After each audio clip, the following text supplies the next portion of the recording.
Hello mga ka-pyro lover dyan, this is Amoy Putok ang nagbabalik. Kaya pakita ko lang muna sa ngayon ang aking stash as of October 14. Eto siya. Okay, dalawang Crossfire by Diamond Fireworks, 200 shots. Okay. And of course, LF Fireworks, 16 shots. Meron tayong 8 pieces. Ano to, large caliber. Okay, amities. Assorted siya, sorry. Assorted siya. Medyo nakakabawi-bawi tayo kasi last year masyadong mahal yung presyo.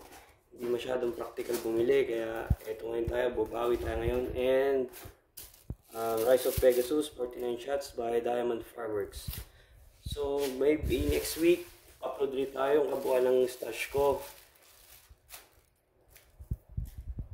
Hopefully, madagdagan pa by end of or mid of November kasi medyo mahal na pag December. So, ito lang muna sa ngayon. Thank you and see you on my next video.